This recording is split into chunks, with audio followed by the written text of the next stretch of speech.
మీరెంత ఇంత ఇంత ఎండలో వచ్చారు కదా సార్, ఎవరి కోసం వచ్చారు? జగన్మోహన్ రెడ్డి కోసం. ఎందుకు వచ్చారు? జగన్ అంటే అభిమానం. ఎందుకు అంత అభిమానం? ఎందుకంటే ఆయన చేసిన పనులు కానీ ఆయన చేసిన కార్యక్రమాలు కానీ మాకు చాలా నచ్చినాయి, చాలా ఉపయోగపడినాయి. కాబట్టి జగన్ అంటే ఇంత అభిమానం, జగన్ అంటే ఇంత ప్రేమ. అదేంటి మరి జగన్ గారు పథకాలన్నీ ఇచ్చి సోమరపోతులు చేశారని చెప్పి అంటున్నారు కదా? మామూలే అండి, గిట్టని వాళ్ళు చాలా అంటారు. కానీ జగన్ చేసిన అభివృద్ధి వలన చాలా మంది ఉపయోగము, ఉపాధి, చదువు కానీ ఎన్నో విధాలు ఉపయోగకరంగా ఉంది. స్కూల్ చంద్రబాబు నాయుడు గారి పరిపాలన వచ్చి 2 సంవత్సరాలు పూర్తయింది. ఎలా ఉంది పరిపాలన, మీకు నచ్చిందా? పరిపాలన మాకు నచ్చలేదు మేడం. ఎందుకు నచ్చలేదు? అన్ని 6 సూపర్ 6 పథకాలు చెప్పి 3 పథకాలు ఇచ్చి 3 కొట్టినాడు.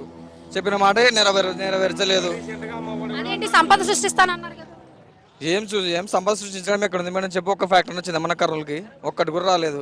రాయలసీమకి 42 లక్షల ఉద్యోగాలు, 3 లక్షల ఉద్యోగాలు ఇస్తున్నాడు. ఒకటి అన్ని ఇచ్చినాడు, ఒకటి కూడా ఇవ్వలేదు జగన్. ఈ చంద్రబాబు నాయుడు గారి పరిపాలన నిరుద్యోగుల పరిస్థితి ఎలా ఉంది సార్? దారుణంగా ఉంది మేడం, ఏం లేదు. మరి కొన్ని వేల ఉద్యోగాలు మెగా డిఎస్సి ద్వారా అందించాం ప్రజలకు అని చెప్తున్నారు. అవి ఏదో స్పోర్ట్స్ కోట కింద, ప్యాకెట్ కింద అవి ఇవి ఇచ్చినారంటున్నారు. అది ఫ్రాడ్, అది పెద్దగా ఏం లేదు. సార్ మీరు ఇంత ఎండలో వచ్చారు కదా, ఎందుకు వచ్చారు, దేనికోసం వచ్చారు? మేడం నాది యాక్చువల్గా తెలంగాణ.